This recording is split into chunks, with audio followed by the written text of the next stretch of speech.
Hi guys, how you doing? Welcome to Irish Footy Vlogs. Today we have the Premier Division edition of each club's best signing of 2021.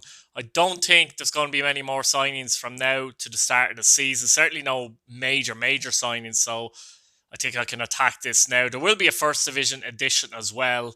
Um, Not easy, guys. This wasn't an easy choice. A lot of clubs made interesting signings, and I could get this totally wrong by the end of the season. Some of the players I pick could flop. You just don't know. But we'll see what happens. Let me know in the comments who you think is your club's best signing of 2021. First up, guys, because we're going in alphabetical order, is Bohemians. They've made quite a few impressive signings, I think, for 2021. I like Tyreek Wilson. He was the best left back in the league last year, in my opinion. Rory Feely's joined from Pats. They have Georgie Kelly, Thomas Alua from Shamrock Rovers, Ali Coote, Stephen Mallon, Bastian Heary, Liam Burt, Bradley Rolt. I think pretty much all of them guys are good signings for Bohemians.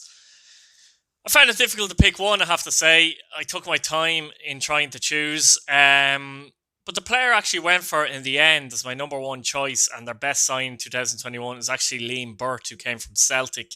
He also was on Rangers books at one stage as well, but an attacking midfielder who has an eye for a goal, and I think Bows will need that this season with obviously Danny Grant gone and Twardek as such, he's gone as well. He left obviously halfway through last season, more or less. But Liam Burt, yeah, I think is capable of adding goals in their team.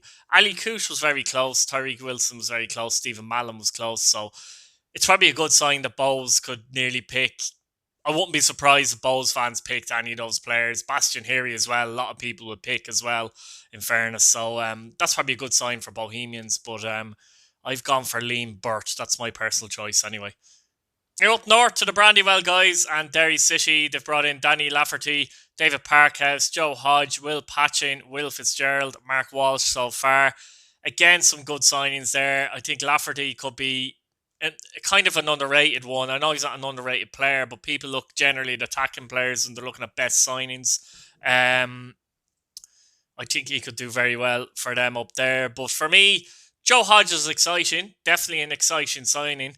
And he's on loan from Man City for 6 months, I think, initially. But I've gone for David Parkhouse, to be honest, because I've said it before a million times that it's very difficult. The last few years, it's very difficult to find a goal scorer in the league, to be honest. Houben has been the main marksman, but not too many players have scored an awful lot of goals. Even in the full season, the last full season we had, Junior was top scorer in the league with 14 goals, league goals. But Parkhouse that season got 19 goals in all competitions.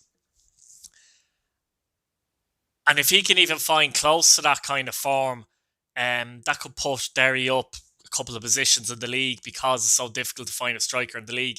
He's already scored in pre-season as well. He scored the other night in a 1-1 draw with Finn Harps as well. And, there will be pressure on him. He's still only 21 and he'll realise that people expect him to score the goals because he done so well the last time. But David Parkhouse, Derry City, for me, is their best signing in 2021.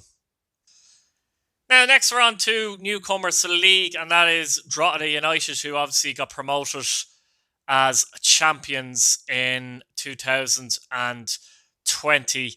They've gone for experience generally, guys. Obviously, I've watched Drogheda play a lot, actually, and last season, you would say their team had a lot of enthusiasm. Sometimes maybe a bit naive. They have a lot of good young players coming through, but they've kind of addressed that coming into the Premier Division. They probably feel they needed experience. And Dane Massey, Dundalk, Dinny Corcoran coming in from Bohemians, Gary Deegan, Shelburne, Daniel O'Reilly, bit of experience as well, even though he's young, Shelburne, Ronan, Maurice Sligo. But I've gone actually for the former St. Patrick's Athletic man, actually, and that's Darragh Markey. Darragh was a very good player at St. Patrick's Athletic, but I think in the last couple of seasons he lost his way a little bit of Pats and found himself playing less and less. I do think, though, if he can rediscover that enthusiasm he had for the game at a new club, because sometimes a fresh challenge can give you something. He's still quite young as well. He could be an exceptional signing for Drogheda. It's a bunch of players with a lot of experiences. I've just named them out there. So, you know, Darragh has experience as well, but he's kind of one of the younger experienced players, so to speak. But again, he's capable of getting in and getting a goal as well. And I think Drogheda, the one area Drogheda needed to improve actually coming into the season, if they could, was in the central midfield as well. And obviously him and Deegan should do that. So be interested to see how Darragh gets on to Drogheda, and obviously I'll be watching him closely. So I've gone for Darragh Markey.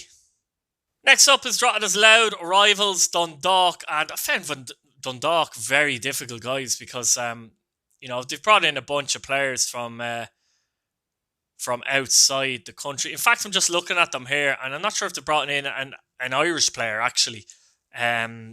Peter Cherry, like, is Scottish, you know what I mean, but he has played for Derry City. But everyone else is foreign. An awful lot of them are from countries and clubs that we wouldn't be too familiar with, and we wouldn't. We've no clue how these players are going to go. So for that reason, I've gone for Junior, because I know what he can give in the league. A lot of people said he struggled at Sligo last season, but to be fair to Junior, he came in at a very awkward time.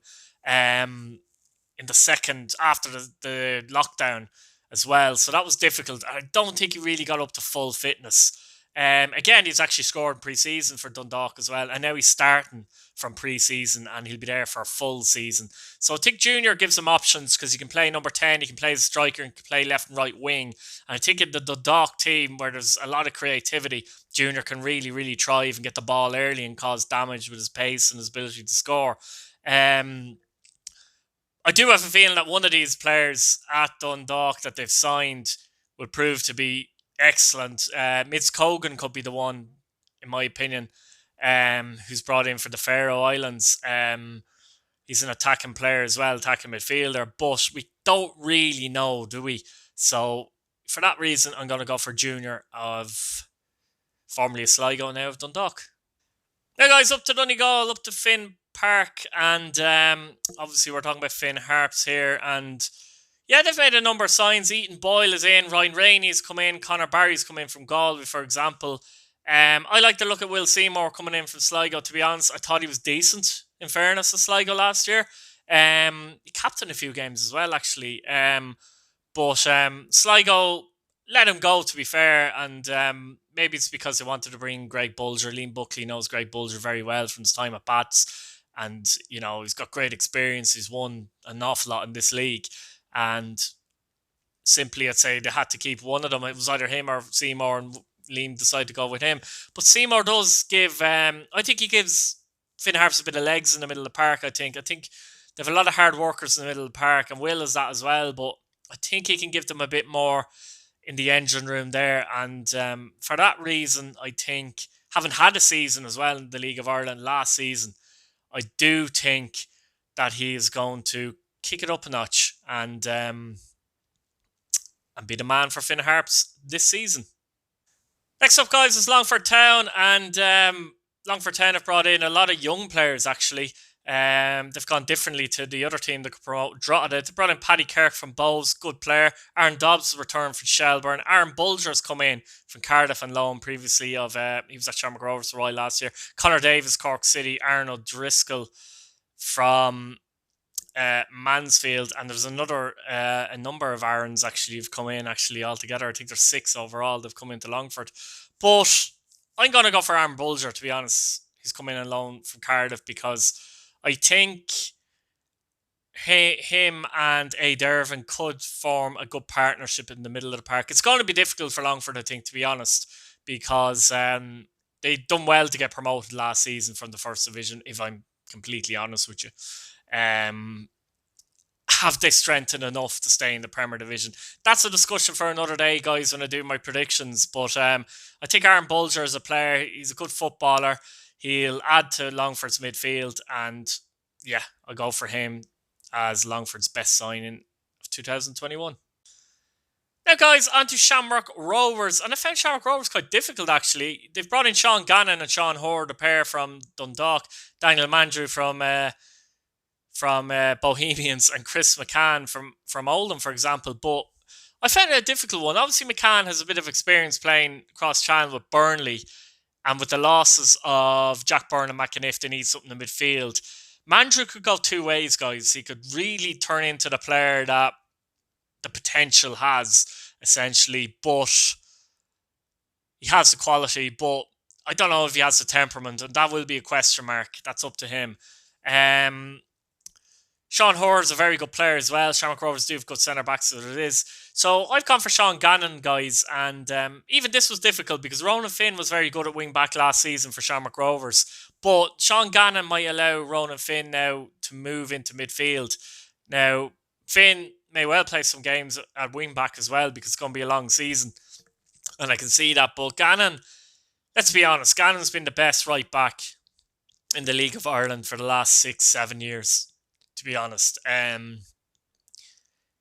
Last year was a little bit of a downer for Gannon. I don't think he was outstanding last year for Dundalk, but it'll be interesting to see if he can bounce back from that and have a renewed vigour and hunger with Rovers this year. I have a feeling he will.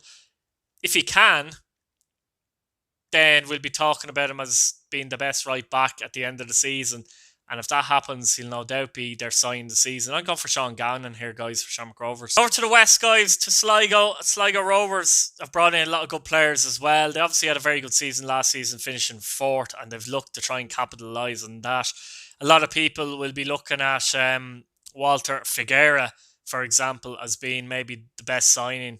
There's a couple of other players. Shane Blaney, I think they needed someone like that in centre back as well. He's one to watch as well. But for me, I'm going for Greg Bolger because I think Greg Bolger, in my opinion, is still good enough to play for Shamrock Rovers. Yeah, he had an injury last season. I know that.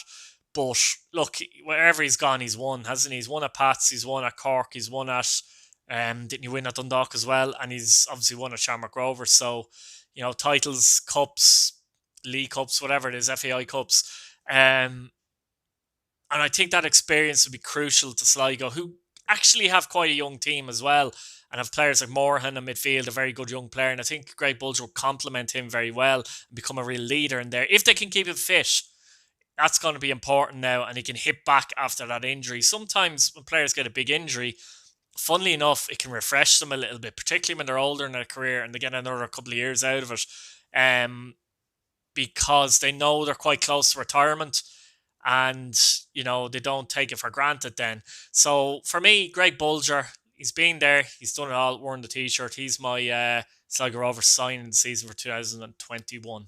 On to my own club, St. Patrick's Athletic, and in fairness, Pats have made a lot of interesting signs, particularly the last few weeks. I think Alfie Lewis has come in from West Ham on loan, and Melvin Lambert has come in from Reading on loan. They look interesting, to be fair. Alfie was on the bench against Chelsea last season in a full game, and has performed well for the under-23s. But because they're only on 6-1 contracts and we don't really know if they're going to be at the club after that, I've looked elsewhere here. Paddy Barrett, I think, is a good sign too. Matty Smith's a good signing. John Mountain is a good signing. But I've gone for Ronan Coughlan, guys. And the reason I've gone for Coughlan is because the last number of years, Pats have missed a Ronan Coughlan type as a striker. Generally, O'Donnell plays 4-3-3. Sometimes he goes 3-5-2, or more like a 3-5-1-1, actually, one player in behind. But Coughlan, he mightn't score a lot of goals. He doesn't exactly bang in the goals, but he's an excellent footballer. He links up play very well. He's a creative striker as well. And I think Pats just need a general shift in movement across their front line and players to be linking up with each other. And that's crucial. If you can add goals with that, great.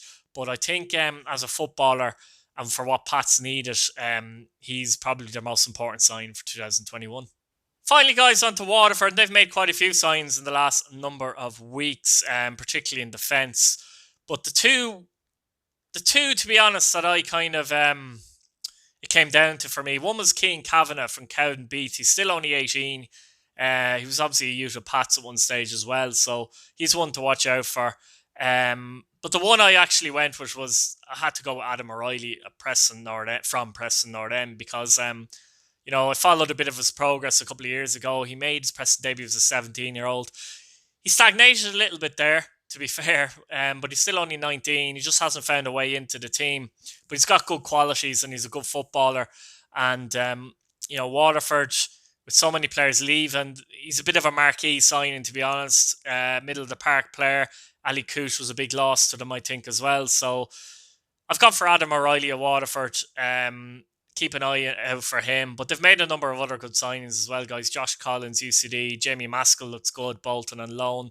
And possibly Cameron Evans as well as Swansea. But for me, I'm going to go with Adam O'Reilly, Waterford. Guys, that's about it. Like the video if you like the content. Subscribe if you're new. Hit your bell notification button so you don't miss a video. Let me know what you think in the comments. Who you think is your club's best sign 2021, or even other clubs as well. They don't have to be your club. That's about it, guys. First division will be coming, I'd say Monday or Tuesday more than likely. So keep an eye out for that and have a great weekend, guys. Take it handy. Good luck. Bye bye now.